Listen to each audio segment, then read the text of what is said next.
Hello everyone, good morning. कैसे हैं आप सब? उम्मीद करती हूँ आप सब अच्छे होंगे, एकदम भले चंगे होंगे। तो यहाँ ब्रेकफास्ट की जो तैयारी है वो हो रही है। तो यहाँ मैंने 2 ये बड़े चम्मच हैं बेसन ले लिया है। साथ में यहाँ मैंने थोड़ा सा नमक स्वाद के अनुसार, मतलब जितना चाहिए, कुछ लाल मिर्च है वो डाल दी हैं। और साथ में डाल रही हूँ मैं धनिया पाउडर। ज़्यादा कुछ मसाले मैं यहाँ नहीं डालने वाली हूँ, बस खाली ये 3 मसाले डालूँगी। इसको अच्छे से मिक्स कर लेती हूँ। अब इसमें डाल देती हूँ पानी। तो जितना पानी इसमें लगेगा, और मैं बनाने वाली हूँ ब्रेड पकोड़े। तो यहाँ ये ब्रेड पकोड़े का जो बैटर है वो बनकर तैयार है। तो इसको फ़िलहाल के लिए रेस्ट के लिए मैंने छोड़ दिया था 10-15 मिनट के लिए। 10-15 मिनट के लिए इसको मैंने ढक के रख दिया था और अब इसने अच्छे से रेस्ट कर लिया है। बेसन अच्छे से फूल चुका है। तब यहाँ ले ली है मैंने ब्रेड। कढ़ाई गैस पे रख दी थी, तेल भी डाल दिया था। तेल मैंने चेक कर लिया है, अच्छे से हमारा गर्म हो चुका है।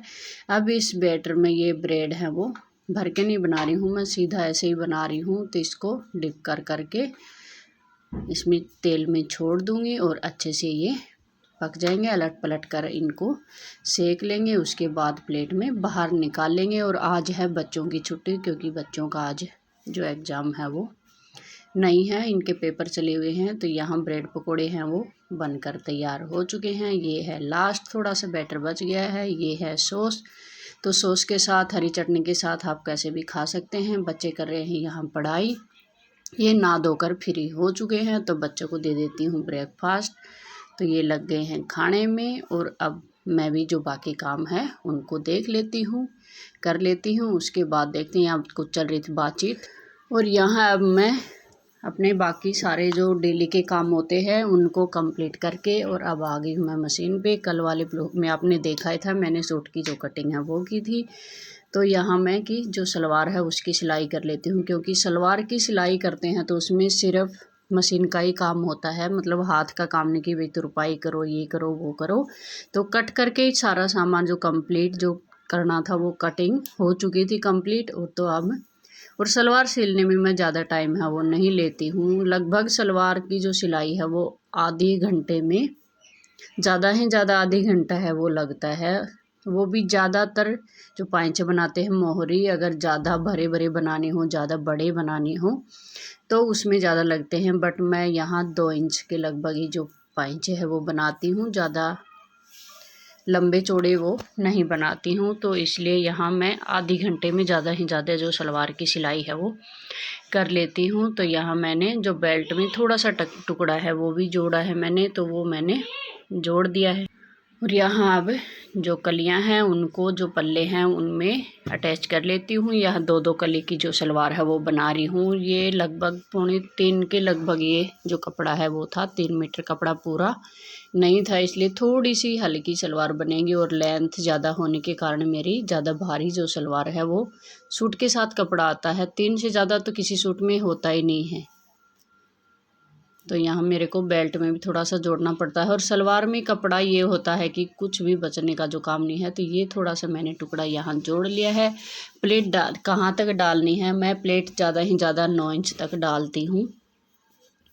तो 9 इंच तक, और एक बीच में भी कट लगा लिया है, पीछे जो बैक का निशान होगा वहाँ से। तो यहाँ ये 3 कट लग चुके हैं। और यहाँ जब प्लेट डालना मैं शुरू करती हूँ, मतलब आगे से जहाँ सलवार का जोड़ होता है, तो वहाँ मैं 1 इंच जो कपड़ा है वो उसमें प्लेट नहीं डालती हूँ, 1 इंच छोड़ती हूँ। उसके आगे मैं ये प्लेट है वो डालना स्टार्ट करती हूँ। छोटी बड़ी आप जितना चाहो, जैसी चाहो, बट 9 इंच के लगभग मैं प्लेट है वो डालती हूँ, तो जिससे सलवार है वो सही रहती है। तो आधी प्लेट एक साइड की मैंने ये डाल दी है। अब जो बाकी एक साइड की बची हुई हैं, और ये आ गया है पीछे का हिस्सा। तो पीछे भी दोनों साइड, मतलब सेंटर से एक प्लेट इस तरफ, एक इस तरफ, 2 थोड़ी थोड़ी बड़ी प्लेट मैं डाल देती हूँ, जिससे जो सलवार है हमारा जो, मतलब उठते बैठते हैं ऐसे, तो थोड़ा फटने का डर कम रहे। और बेल्ट भी मैं ज़्यादा टाइट बेल्ट नहीं लगाती हूँ, मतलब छोटी नहीं लगाती हूँ, थोड़ी लूज ही लगाती हूँ, जिससे उठने बैठने में सलवार है वो हमारी सही रहे और फटने का डर ना रहे। और ये कॉटन का सूट है, आपको पहले ही बता दिया था। अब गर्मियाँ आ गई हैं तो, और ज़्यादातर हम यही सूट, कॉटन वाले ही सूट मैं ज़्यादा डालती हूँ, क्योंकि ये पहनने में हमारे शरीर के लिए बेस्ट होते हैं। सिल्क वाले करीब वाले वे वाले कपड़े हैं, थोड़े हमारे शरीर को नहीं भाते हैं। तो वही यहाँ मैंने ये जो प्लेट वगैरह है बेल्ट वो जोड़ ली हैं। और अब इसके ऊपर से एक जो सिलाई आने वाली है वो अब सिलाई है मैंने लगा दी है। अब ये जो सेंटर का निशान है यहाँ से भी ये जो मतलब दोनों को जोड़ना है वो जोड़ देती हूँ। और फिर ऊपर का जो क्या बोलते हैं उसको, ये सिलाई मैं लगा दूँगी ऊपर से। फिर बेल्ट को फोल्ड करना है नाड़ा डालने के लिए, तो वो भी साथ की साथ कर लूँगी। एक बार मशीन पे आप बैठ जाओ, बस मेरा यही है कि जब मैं एक बार बैठ गई तो फिर उसको कंप्लीट करके ही छोड़ती हूँ। अगर ना बैठूँ आलसी बन जाती हूँ, तो चाहे 10 दिन निकल जाएं रखे रखे सूट को, अगर जब बैठ गई हूँ तो। और सलवार में तो इतना टाइम भी नहीं लगता, तो ज़्यादा थकान भी नहीं होगी। एक एक चीज़ एक दिन बना लूँगी। तो आज ये सलवार है उसको कंप्लीट कर देती हूँ। तो बस हो गई है, जो मोहरी है पाइंचे हैं वो बचे हैं बस, बाकी तो कंप्लीट हो गई है। और ये 42 लेंथ की जो सलवार है वो मैं बना रही हूँ, तो इसलिए थोड़ी हल्की ही बनती है लेंथ के हिसाब से। कपड़ा भी सूट के साथ आता है, उसमें कम होता है। जब थान का कपड़ा लेते हैं तो उसमें हम एक्स्ट्रा भी ले सकते हैं। तो यहाँ बेल्ट वगैरह हमारी बिल्कुल बनकर तैयार हो चुकी है। अब जो पाइंचे हैं वो बनाने का जो टाइम है वो आ गया है। ये लीजिए जी, तब मैं पाइंचे है वो बुकरम भी मैं लेके आ गई थी। साथ के साथ सारा सामान एक साथ ही रख लेती हूँ, जिससे कि बार बार उठना बैठना ना पड़े और लगे हाथ ही सारे काम हो कंप्लीट हो जाए। तो वही मैं आपको दिखा रही थी कि सारी सिलाई वगैरह कंप्लीट हो चुकी हैं। तो ये भी मैं मोड़ लेती हूँ। और यहाँ ये पाँच में एक बार ये बीच में बेटे ने फ़ोन है वो ले लिया था, क्योंकि उनके एग्ज़ाम चले हुए हैं, तो वो अपना सिलेबस है वो देख रहा था। तो इस सूट से नीचे से मतलब सूट का ही कपड़ा बेल्ट के मतलब मोहरी के नीचे लगाना पड़ा है मेरे को बुकरम में, तो वो मैंने जोड़ दिया है। अब जो पाइंचे हैं उनकी डिजाइनें भर देती हूँ। तो उसमें बस जिगजैग वाली एक और एक सीधी लाइन वाली, वो जिससे कि जल्दी बन जाते हैं। बाकी कोई नई डिजाइन यहाँ मैं कर नहीं रही हूँ। तो यहाँ साथ की साथ अब जो पाइंचे हैं वो भी बना लेती हूँ। और इसमें ज़्यादातर मशीन का ही काम होता है, हाथ का कोई काम होता ही नहीं है, जिस कारण सलवार है वो हमारी जल्दी बनकर तैयार हो जाती है।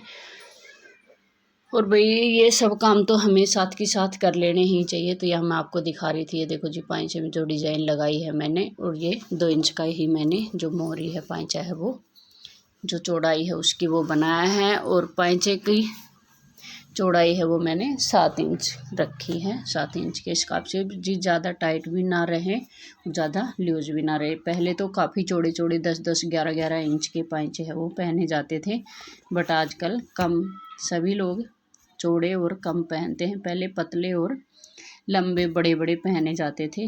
तो यह मैं ये जहाँ तक पाइंचा बनाना है उसका निशान लगा लेती हूँ। खाली बीच का जो सिलाई है वो बची है, तो इसको पकड़ के, और सलवार में ज़्यादा नहीं होता है इतना ज़्यादा भारी भरकम वाला जो काम, जो सिलते हैं उनके लिए तो आसान हो जाता है, बट जो नहीं सिलते हैं उनके लिए थोड़ा सा मुश्किल होता होगा। पता नहीं कैसे करते हैं कैसे नहीं। और काफ़ी लोग ऐसे भी होते हैं कि क्यों सिर दर्द करना है, सिलवा लेंगे दे देंगे सिलाई, बट सिलाई भी आजकल मुँह मांगी हो रखी है कि जिसको जो काम आता है ना वो बस कि मैं तो इतने में सिलूँगी इतने में सिलूँगी। तो उससे अच्छा है कि अपना टाइम पास भी हो जाए और अपना जो घर अपना काम है वो भी तसल्ली से हो जाए। जो खुद सिल लेते हैं वो दूसरों से चाहे कितना भी सिलवा ले, बट उनको कमी ही नज़र आती है। और जो खुद सिल लें तो वो चाहे जैसा सिल जाए वो अपने लिए बेस्ट होता है। तो यहाँ बातों ही बातों में हमारी जो सलवार है वो बनकर तैयार हो चुकी है, आप लोग देख सकते हैं। तो आप अगर सलवार सिलते हैं, अगर कपड़े सिलते हैं, तो एक सलवार सिलने में आप कितना टाइम लेते हैं कमेंट करके ज़रूर बता देना। तो यहाँ ये सलवार हमारी बनकर तैयार हो चुकी है।